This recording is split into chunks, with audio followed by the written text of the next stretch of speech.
บันทึกจากทางสถานีวิทยุ96นะแล้วก็ลงไปใน Facebook ของวัดฝ่ายหินของสถานีวิทยุวัดฝ่ายหินก็จะได้นำไปออกอากาศในตอนดึกๆค่ำๆเนี่ยต่อไปในหลังจาก4 ทุ่มนี้แล้วเนี่ยหลังจาก4 ทุ่มนี้แล้วก็วันใดที่มีเวลาว่างรายการว่างอย่างวันนี้รายการตัง104เวลา4 ทุ่มถึง5 ทุ่มนี้ก็เป็นเวลาที่ว่างจากรายการอื่นรายการประจำแต่ว่ารายการประจำสามารถมาออกอากาศได้พระไตรปิฎกก็ได้โอกาสออกล้อมกันไปแล้ววันต่อไปถ้าว่าเจ้าของรายการประจำของวัดฝ่ายหิน10 โมงถึง 11 โมงเมื่อคืนนี้มารายการพระไตรปิฎกลอยฟ้านี้ก็จะเลื่อนไปเวลาอื่น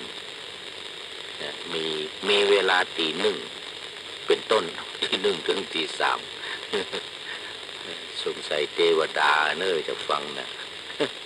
ท่านผู้ฟังก็พากันหลับกันหมดละ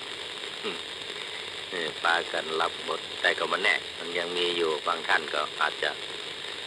นอนมาหลับหรือบางท่านนอนดึกเนาะบางท่านนอนดึกหรือบางท่านตื่นเจ้าก็มีนะ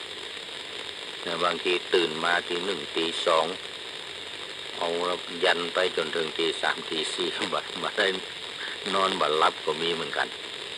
อันนี้ก็แล้วแต่โอกาสเนาะโอกาสใครที่จะฟังเวลาใดแต่ถ้ามีโอกาสดีก็ตอน4 ทุ่มนี่แหละ4 ทุ่มไปจนถึง5 ทุ่มนี่ก็จะเป็นพระไตรปิฎกลอยฟ้าก็จะได้ลอยมาสถานที่วิทยุวัดฝ่ายหิน104.50 นี้ต่อไปเอาละทีนี้ก็มาสู่เนื้อหาสาระของพระไตรปิฎกตอนนี้เป็นเรื่องอภิพายตนะ8อภิพายตนะ8อย่างเนี่ยอยู่ในหน้า100ข้อ173แห่งมหาวรรคอยู่ในมหาปรินิพพานสูตรซึ่งเป็นสูตรที่3ของมหาวรรคทีฆนิกายพระสุตตันตปิฎกเล่มที่10หรือเล่มที่10ของพระไตรปิฎก45 เล่มแล้วก็เป็นเล่มที่2ของพระสุตตันตปิฎกเพราะว่าพระสุตตันตปิฎกนี้เริ่มจากวันเล่มที่8ต่อจากวันที่เล่มที่8เริ่มเล่มที่9ไปจนถึงเล่มที่33 9ถึง33นี่เป็นพระสูตร34ถึง45เป็นพระอภิธรรมซึ่งพระอภิธรรมขณะนี้ก็ขออาจารย์ประเสริฐพีระวงศ์อภิธรรมบัณฑิตเป็นผู้บรรยายในรายการพระไตรปิฎกลอยฟ้า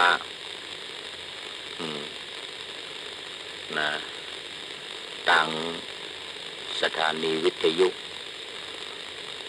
104.50อยู่มาประมาณเข้าปีที่4แล้วปีนี้เข้าปีที่4แล้วบรรยายมา4 ปีแล้ว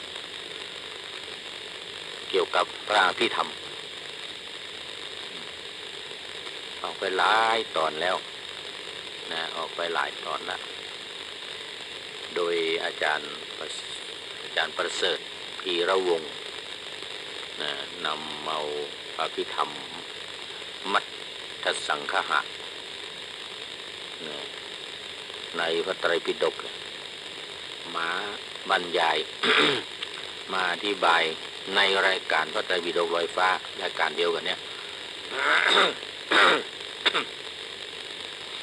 ขออภัยสำหรับพระวินัยก็เริ่มจากเล่มที่ 1ถึงเล่มที่ 8จบไปแล้วออกอากาศจบไปแล้วเพราะว่ารายการนี้เริ่มมาตั้งแต่ปี 2546ถ้าปีหน้าเนี่ย 2566นี่นะก็จะครบ20 ปีจะครบ20 ปีอันเนอะอย่างที่เคยได้บอกไปจบพระวินัยไป8 เล่มพระสูตร4 เล่ม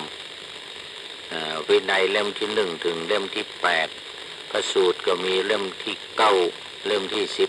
12เล่มที่ 21และเล่มที่ 23 4 เล่มจบไปแล้วตอนนี้ก็มาเริ่มเล่มที่ 10เล่มที่ 9จบไปแล้วมาเริ่มเล่มที่ 10ก็มาถึงสูตรที่ 3คือมหาปรินิพพานสูตรสูตรที่ 1ก็เป็นมหาประธานสูตรว่าด้วยเรื่องประวัติของพระพุทธเจ้า7 พระองค์ตั้งแต่พระวิปัสสีพระสิกขีเวสสภูกกุสันทะโกนาคมนะกัสสปะและโคตมะคือพระพุทธเจ้าของเราองค์ปัจจุบันนะเกี่ยมที่จะรอพระศรีอริยเมตไตรมาอุบัติในพัทธรกัปเดียวกันเนี่ยแต่ว่ายังบ่ฮู้บ่ได้แหมหลายล้านปีอยู่คงจะแหมหลายล้านปีอยู่เนาะเอาคือพุทธของพระพุทธเจ้าโคดมเขาเนี่ยโคตมะของเขาปัจจุบันเนี่ยซึ่งครบ 5,000 ปีก่อนครบ 5,000 ปีเสร็จเรียบร้อยแล้วต่อจากนั้นมันจะว่างเนี่ยมันจะว่างจากพระพุทธศาสนาช่วงที่ว่างอยู่เนี่ยมันนับปีนับยากนับปีนับวันยากคือมันจะต้องนับอายุไขของคนอายุไขของคนนี่มันจะหมดหลังจาก 5,000 ปีไปแล้วเนี่ย5,000 ปีไปแล้วนี่ก็จะต้องรอให้คนเนี่ยอายุไขลงมาถึง10 ปีถ้าเสี่ยง 5,000 ปีไปแล้วนี่มันจะอยู่ประมาณ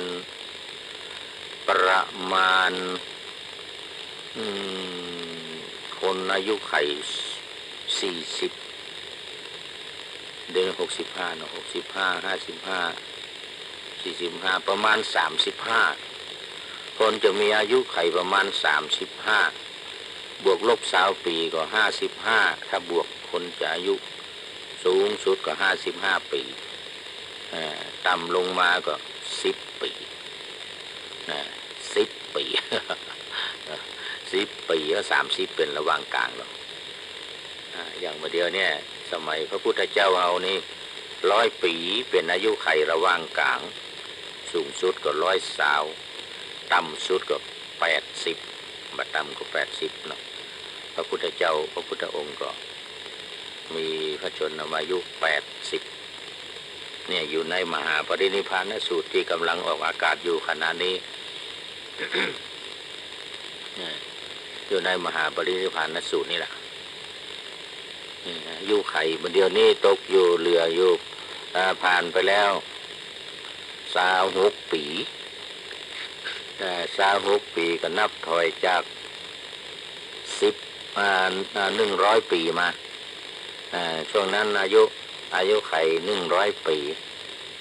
26 ปีก็เหลือประมาณตอนนี้74ประมาณอายุไข74 ปีนะ74 ปีนี่ก็บวก ซาวก็เป็น94 ปีลบซาวเนี่ยคนต่ำสุดนี่ก็จะประมาณ54 ปี54 ปีขึ้นไปเพราะว่า74อยู่กลางเนาะ74อยู่กลาง74อยู่กลางก็95ปลายสุด54ต่ำสุดคนอายุจะมาต่ำกว่า54ขึ้นไปในยุคปัจจุบันนี้เมื่อเอา74เป็นศูนย์กลางเป็นอายุไขเพราะว่าลดจาก100ลงมาเนี่ย26 ปีแล้วหลังจากพุทธเจ้าตรัสรู้ถ้าพุทธเจ้าปรินิพพานถ้านับหลังจากปรินิพพานมานี่นับจากปรินิพพานมานี่ก็1,565 ปี2,565เมื่อ2,565 ปี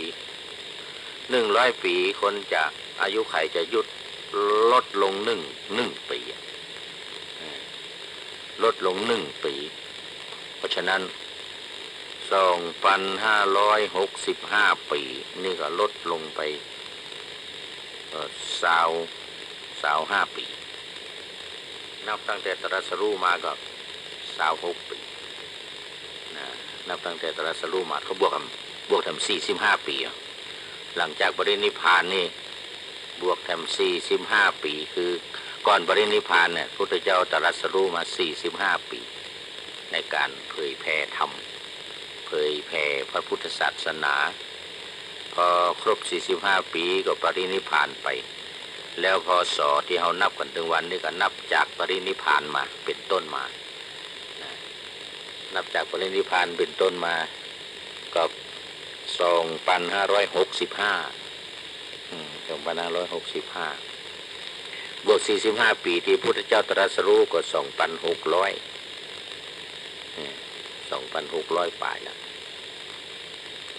เอาละทีนี้ก็มาถึงอภิพายตนะ8 ประการอยู่ในมหาปรินิพพานสูตรเล่มที่3หน้าที่100หัวข้อที่173หน้า173พระพุทธองค์ก็ได้ทรงแสดงอภิพายตนะอภิพายตนะนี่ก็จะหมายถึงเหตุครอบงำเหตุที่มีอิทธิพลที่มีอิทธิพลมีอิทธิพลอย่างไรก็ได้แก่ญาณหรือฌานญาณหรือฌานที่เป็นเหตุครอบงำนิวรณ์5และอารมณ์ทั้งหลายอันนี้มันมาจากศัพท์ที่มาจากว่าอภิภูบวกอายตนะอภิภูบวกอายตนะอายตนะก็คืออายตนะภายใน6อายตนะภายนอก6เนี่ยอายตนะ12เนี่ยนะอายตนะ12ในวิปัสสนากรรมฐานแต่นี่พอบวกอภิภูเข้าไปอภิภูอยู่ตรงหน้าอภิภูอยู่ตรงหน้าเป็นอภิพายตนะเป็นลบสระอูเนาะอภิภูลบสระอูออกเอาอายตนะมาต่อเป็นอภิพายตนะตัวเหตุที่มีอิทธิพลหรือเหตุที่ครอบงำธรรมะอื่นๆได้เรื่องอื่นๆได้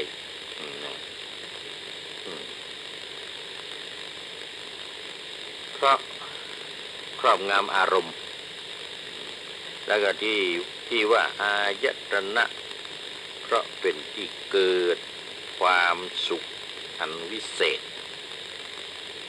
แก่พระโยคีทั้งหลายก็เป็นมนายตนะอายตนะทางใจและธรรมายตนะมโนบวกธรรมาดิมโนกับธรรมายมโนเป็นภายในธรรมายตนะนี่เป็นความคิดเกิดขึ้น กับใจก็เรียกว่าเป็นอายตนะภายนอกอายตนะภายนอกธรรมายตนะในความจริงความคิดเนี่ยมันเกิดขึ้นในใจแต่ว่าเรื่องต่างๆที่คิดเนี่ยมันมาจากภายนอกเพิ่นจึงถือว่าเป็นอายตนะภายนอกอาจจะคิดถึงเรื่องนั้นเรื่องนี้มันเป็นเรื่องอยู่ตั้งนอกใจเป็นเรื่องที่อยู่ตั้งนอกใจแล้วความคิดที่เกิดขึ้นในกับใจเนี่ยมันคิดถึงเรื่องที่อยู่ตั้งนอกเรื่องที่เกิดขึ้นเนี่ยคิดไปเนี่ยคิดหาเรื่องตั้งนอกทั้งนั้นพอเรื่องอย่างตั้งนอกเกิดขึ้นในความคิดมันก็ไปเกิดกับใจของเราเกิดกับจิตของเราว่าธรรมะหรือสิ่งที่เป็นกลางเนี่ยสิ่งที่เป็นเกิดขึ้นภายนอกเนี่ยจิตของเราเนี่ยมันไปคิดออกไปเนี่ยคิดออกไปความคิดต่างๆที่ไปปะสิ่งต่างๆภายนอกเป็นต้นว่าไปปะคิดถึงเรื่องของความสวยความงามคิดถึงในสิ่งที่ว่าสวยบางงามบางดีทั้งหลายอะไรเงี้ยแล้วแต่ว่ามันจะคิดขึ้นมามันจะเกิดขึ้นเนี่ยมันอยู่ภายนอกทางนั้นอยู่ภายนอกทางนั้นมากระทบเรียกว่าเป็นอายตนะภายนอกมากระทบกับจิตกระทบกับใจก็คือมโนมโนทีนี้พอมันกระทบกันเขาปุ๊บก็เรียกว่า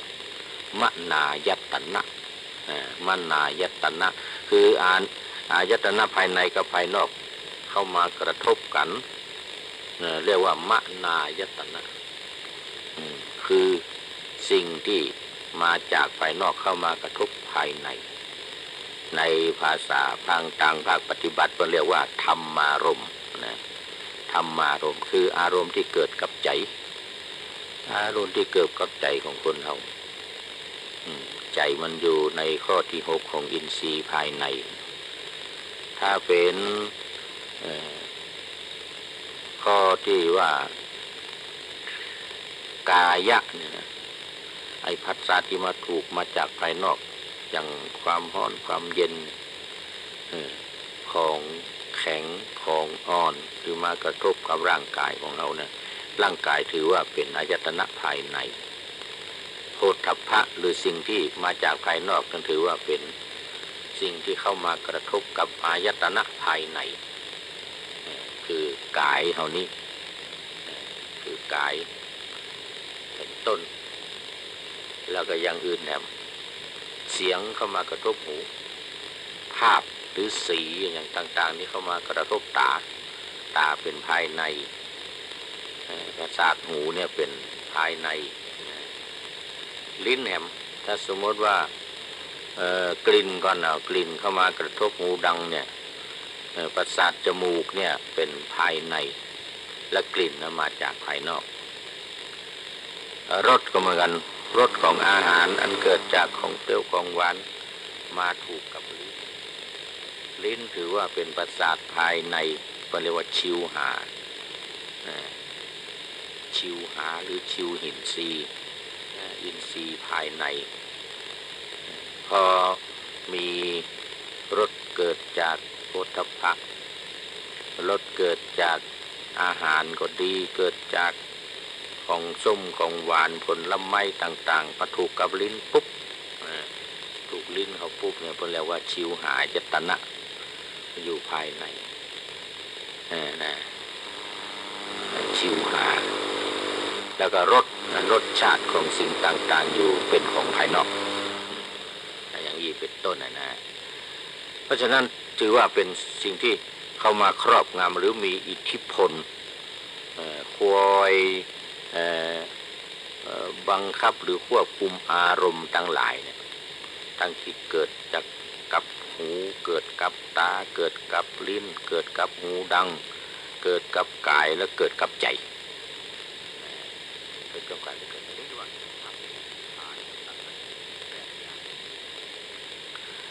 หนึ่ง บุคคลหนึ่งมีรูปสัญญาภายในเห็นรูปทั้งหลายภายนอกขนาดเล็กมีสีสันดีหรือไม่ดีครอบงำรูปเหล่านั้นได้มีสัญญาอย่างนี้ว่าเรารู้เราเห็นนี่เป็นอภิพายตนะประการที่หนึ่งก็คือภายในกับภายนอกเข้ามากระทบกันปุ๊บเนี่ยก็มันก็จะมีสัญญาณว่าเรารู้เราเห็นเนี่ยถ้าว่ามันเข้ามากระทบกันนะมันก็จะบอกว่าเป็นอะไรอย่างเป็นอะไรอย่างเรารู้เราเห็นนี่คือเห็นว่ามันเป็นอันนั้นมันเป็นอันนี้นะสมมติว่าตาไปหานใส่สีสีเข้ามากระทบตาสีเหลืองก็สีแดงก็สีเขียวก็ไอ้จิตที่อยู่ภายในเนี่ยเป็นเรียกว่าวิญญาณเนาะนะวิญญาณคือรู้แจ้งสิ่งที่จิตรู้ว่านี่มันเป็นสีแดงเนอะอันนี้มันเป็นสีเขียวเนอะถ้าเป็นแสงก็เหมือนกันอันนี้มันเป็นแสงมาจากดวงอาทิตย์อันนี้มันแสงมาจากไฟเกิดจากเทียนหรือครบเพลิงต่างๆแล้วอันนี้มันเป็นไฟฟ้าเนี่ยมันเกิดมาจากหลอดฟลูออไรด์หลอดนีออนหลอดกลมหลอดแบนหลอดอะไรก็ตามด้วยนะตากระทบปุ๊บจิตภายในจะหูละอันนี้เรียกว่ามันครอบงำเนี่ยมันครอบงำอารมณ์ที่เกิดขึ้นนี้ได้ครอบมายังครอบงำมายังแต่ยังรูปเนี่ย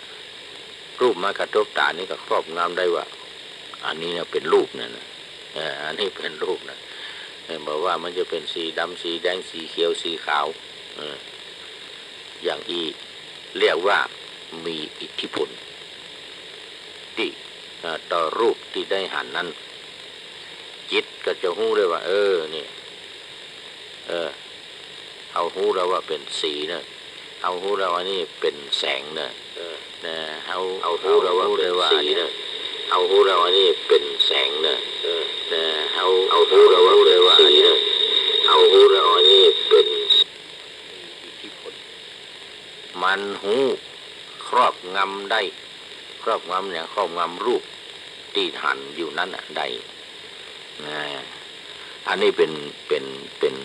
ข้อที่หนึ่งก็เรียกว่ารูปสัญญาคือรู้ว่าเป็นรูปรูปสัญญาสองบุคคลหนึ่งมีรูปสัญญาภายในหันรูปทั้งหลายภายนอกขนาดใหญ่มีสีสันดีหรือบัดดีครอบงำรูปเหล่านั้นได้มีสัญญาว่าเรารู้เราเห็นอันนี้เป็นอภิพายตนะประการที่สองเป็นประการที่สองจากอันนี้มันเกิดจากรูปสัญญาขนาดใหญ่มีสีดีมีแสงมีสีสันดีหรือบางทีก็บางงามอย่างก็ว่าไปบุคคลที่สามบุคคลหนึ่งมีอรูปสัญญาอันนี้นะอันตะกี้สองอันที่ผ่านมาเนี่ยเป็นรูปสัญญานะรูปสัญญาตัวนี้เป็นอรูปสัญญาอรูปสัญญาหันรูปทั้งหลายภายนอกขนาดเล็กมีสีสันดีหรือว่าบดีครอบงำรูปเหล่านั้นได้มีสัญญาว่าเรารู้เราเห็นมีสัญญาว่าเรารู้เราเห็นอันนี้เป็นอรูปสัญญานะอรูปสัญญาเนี่ยซึ่งมันก็หมายถึงเว้นจากสัญญาในบริกรรมในรูปภายในเว้นไว้จากสัญญาที่บริกรรมไปเป็นรูปภายใน 4. บุคคลหนึ่งมีรูปปัสัญญาภายในเห็นรูปทั้งหลายภายนอกขนาดใหญ่มีสีสันดีบัดดีครอบงำรูปเหล่านั้นได้มีสัญญาว่าเรารู้เราเห็นอันนี้เป็นอภิพายตนะเป็นข้อที่สี่อันนี้อรูปนะอรูปสองข้อนะข้อสามข้อสี่อรูปข้อหนึ่งข้อสองนี่รูปนะข้อห้าบุคคลคนหนึ่งมีอรูปสัญญาภายในเห็นรูปตั้งหลายภายนอกสีเขียวมีสีเขียวนะที่ภายนอกที่มันเขียวแล้วก็มีสีเขียวเปรียบด้วยของเขียวมีสีเขียวเข้มเปรียบเหมือนดอกผักตบที่เขียวชอุ่มมีสีเขียวเปรียบด้วยของเขียวมีสีเขียวเข้มฉันใดหรือเปรียบเหมือนผ้าเมืองพาราณสีอันมีเนื้อละเอียดทั้งสองด้านสีเขียวมีสีเขียวนะเปรียบด้วยของเขียวมีสีเขียวเข้มฉันใดบุคคลหนึ่งมีอรูปสัญญาภายในก็ฉันนั้นเหมือนเดียวกันเห็นรูปทั้งหลายภายนอกสีเขียวมีสีเขียวเปรียบด้วยของเขียวมีสีเขียวเข้มครอบงำรูปเหล่านั้นแล้วก็มีสัญญาว่าเรารู้เราเห็นนี่เป็นอภิพายตนะข้อที่ห้านี่ค่อนข้างจะละเอียดขึ้นมาหน่อยค่อนข้างจะละเอียดขึ้นมาคือมันไม่ใช่หู้มันได้หรอกต้องหู้ว่าเป็นสีเขียวคือหู้ว่าเป็นสีนั่นสีนี้ถ้าเป็นสีแดงก็จะหู้ว่าเป็นสีแดงถ้าเป็นสีขาวก็จะหู้ว่าเป็นสีขาวไอ้ที่ว่ามีอิทธิพลครอบงำนี่ก็คือว่ามันรู้ว่าสิ่งนั้นเป็นแบบนั้นเป็นแบบนี้เป็นสีขาวก็เป็นสีเป็นสีแดงก็เป็นสีเข้มเป็นสีน้ำเงินเข้มทุกสีทุกอย่างทุกสีทุกอย่างจะเป็นจิตเนี่ยจะเป็นอภิพายตนะมีอิทธิพลต่อสิ่งเหล่านั้นนะข้อหกบุคคลหนึ่งมีอรูปสัญญาภายในนะคือเป็นอรูปนะสัญญาภายในที่เป็นอรูปถ้าเป็นฌานนี่ก็ได้แก่ฌานที่ห้าหกเจ็ดแปดอากาศวิญญาณกินจัญญาเนวสัญญานาสัญญานะเปรียบด้วยสีเหลืองเพราะว่ามีอรูปสัญญาภายในจะเห็นรูปทั้งหลายภายนอกว่าเป็นสีเหลืองมีสีเหลืองเปรียบด้วยสีเหลืองมีสีเหลืองเข้มเปรียบเหมือนดอกกันนิกาที่เหลืองอลามมีสีเหลืองเปรียบด้วยของเหลืองของที่เป็นสีเหลืองอย่างทองเนี่ยทองที่เป็นสีเหลืองมีสีเหลืองเข้มฉันใดนะหรือเปรียบเหมือนผ้าเมืองพาราณสีอันมีเนื้อละเอียดทั้งสองด้านที่เหลืองอารามมีสีเหลืองเปรียบด้วยของเหลืองมีสีเหลืองเข้มฉันใดบุคคลหนึ่งที่มีอรูปสัญญาภายในก็ฉันนั้นเหมือนกันหันรูปทั้งหลายภายนอกที่เหลืองมีสีเหลืองเปรียบเหมือนของเหลืองเนี่ยมีสีเหลืองเข้มครอบงำรูปเหล่านั้นได้มีสัญญาว่าเรารู้เราเห็นนี่ก็เป็นแถมอภิพายตนะที่หกเป็นอภิพายตนะที่หกวันนี้ค่อนข้างจะละเอียดขึ้นไปเนอะแต่ที่เป็นสีแดงอันนี้มาเป็นสีจากสีเขียวมาเพิ่มมาเป็นสีเหลือง ความจริงสี่หมู่นี้อยู่ในกสิณนะถ้าหมู่ทำสมถกรรมฐานแล้วก็เพ่งไปเรียกว่ากสิณวรรณกสิณสีเขียวสีเหลืองสีแดงสีขาวเอามาดูข้อ7คนหนึ่งมีอรูปสัญญาภายในหันหูปที่อยู่ตั้งนอกเป็นสีแดงนะก่อนนั้นข้อนั้นสีเขียวข้อนี้สีเหลืองข้อนี้สีแดง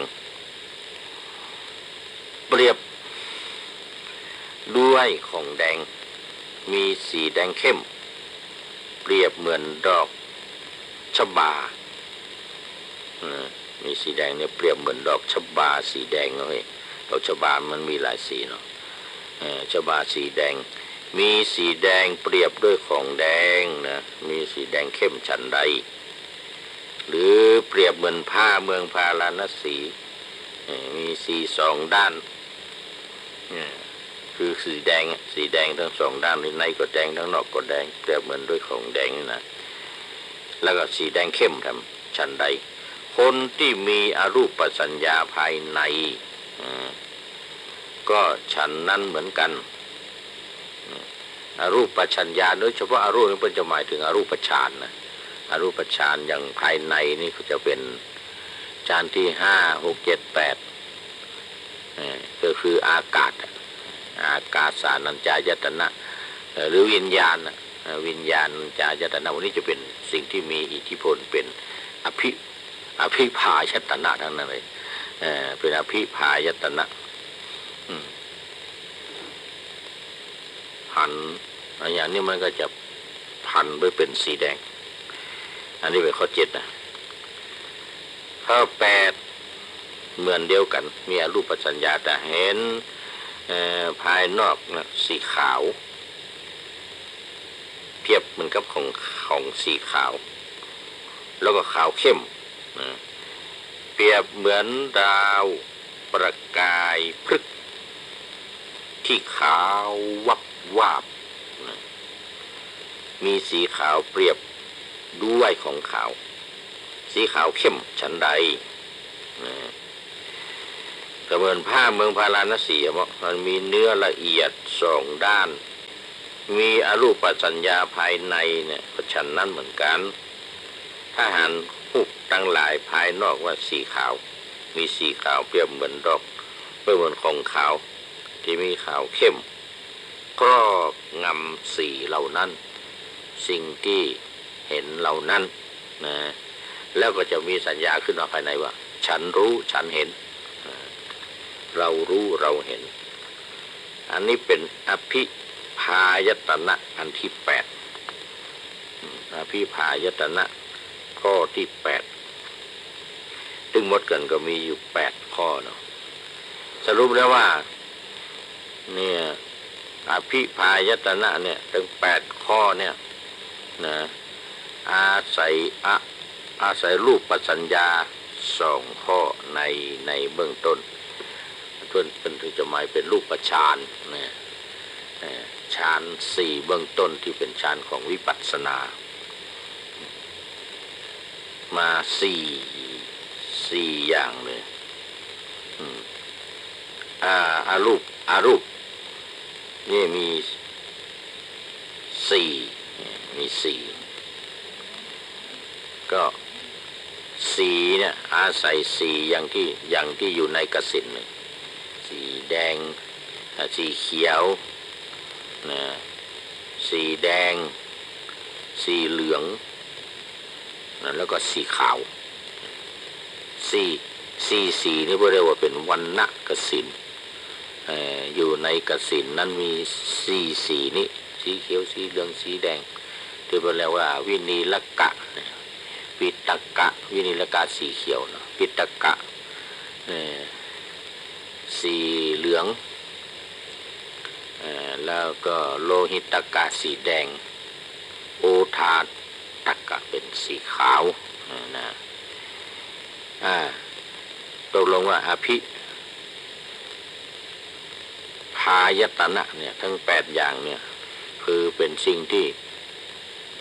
จิต มีอิทธิพลต่อสิ่งที่เข้ามากระทบในภายนอกคือเรียกว่ารูปว่าจะเป็นแสงว่าจะเป็นสีเมื่อเข้ามากระทบกับภายในแล้วจิตก็นี่จะเกิดอภิพายตนะเนี่ยนะว่าเนี่ยเรารู้เราเห็นทุกข้อจะมีคำว่าเรารู้เราเห็นเห็นอย่างเห็นรูปทั้งหลายเหล่านั้นนะ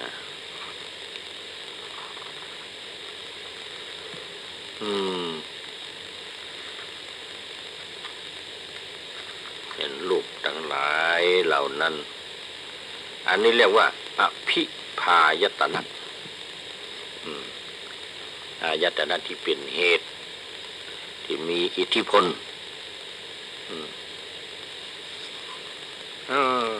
ดูไปดูมาช่วงนี้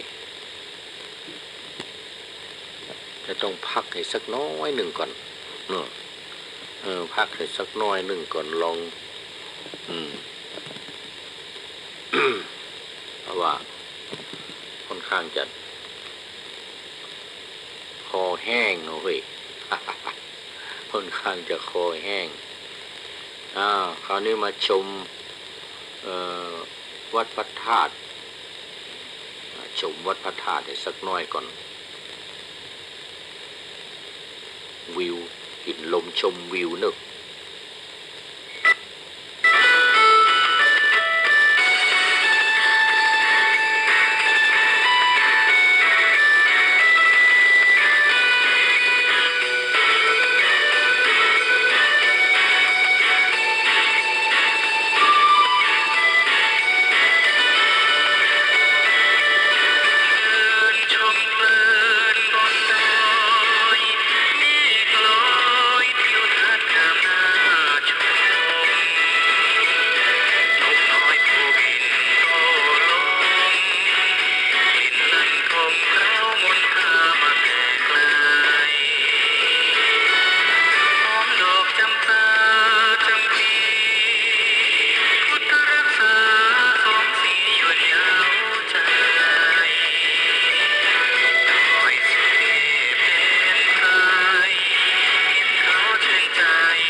หอมปากหอมคอหอมปากหอมคอมาถึงช่วงสุดท้ายของรายการนั้นเนอะมาถึงตอนที่พระอานนท์กราบทูลอาราธนาหลังจากที่พระพุทธเจ้าได้แสดงอภิพายตนะทั้ง8บริษัท8จำพวกอันนี้ที่ผ่านมาแล้วนะวิโมกข์8แล้วก็ได้เล่าเรื่องของมารให้พระอานนท์ฟังเล่าเรื่องของมารหลังจากที่พระพุทธเจ้าโปรงพระชนมายุสังขารที่ปาวาลเจดีย์เนาะนี่ย้อนไปที่ผ่านมาเนาะเสร็จแล้วก็เกิดแผ่นดินไหวอันนี้ไม่ใช่เหมือนแผ่นดินไหวในประเทศจีนเนาะไต้หวัน 2-3 วันที่ผ่านมานี่เนาะแต่ว่านี่อันนี้คนละอย่างอันนี้มันมีลมแหงเข้ามาลมนั้นลมนี้2-3 วันนี้นักแก่หน่อยไต้หวันโดนหนัก 4-5 วันก่อนก็ที่ประเทศจีนเนาะที่ประเทศจีน2-3 วันเนี้ยแต่ว่ามานี่ก็คือประเทศไต้หวันอันนี้คนละอย่างอันนี้เกิดจากสาเหตุที่พระพุทธเจ้าในช่วงต่างๆที่มีแผ่นดินไหวนะตอนประสูติก็ดีแล้วก็มาตอนโปรงพระชนมายุสังขารคำเดียวตอนปรินิพพานเนี่ยถึงตอนปรินิพพานนี่ก็จะมีแผ่นดินไหวเหมือนกันอันนี้มีแผ่นดินไหวเหมือนกันท่านพระอานนท์หันแผ่นดินไหวก็เลยเข้าไปกราบทูลพระพุทธเจ้าก็เลยเล่าให้ฟังแผ่นดินไหวนี่มีสาเหตุอยู่8อย่างเนอะเป็นตอนปูนับตั้งแต่ตอนพระพุทธเจ้าเสด็จลงสู่พระครรภ์ของพระมารดาแล้วตอนเป็นพระโพธิสัตว์นะลงสู่พระครรภ์ของมารดาก็แผ่นดินไหวมาประสูติก็แผ่นดินไหวแสดงปฐมเทศนาก็แผ่นดินไหวแล้วก็มาแผ่นดินไหวแห่งกรรมนี่ก็ตอนในโปรงพระชนมายุสังขารคำเดียวจะแผ่นดินไหวแห่งกรรมก็ตอนปรินิพพานนี่นะแล้วก็ได้เล่าคือพระอานนท์ฟังว่าแสดงบริษัท8จำพวกมีขัตติยะบริษัทเป็นต้นมีพรามกาบดีสมณะเป็นต้นนี่พระอานนท์ฟังมีโมกข์8แล้วก็อภิพายตนะจำ8แล้วก็ก่อนหน้านั้นก็เล่าเรื่องมารมาอาราธนาพระพุทธเจ้าตอนที่พระอานนท์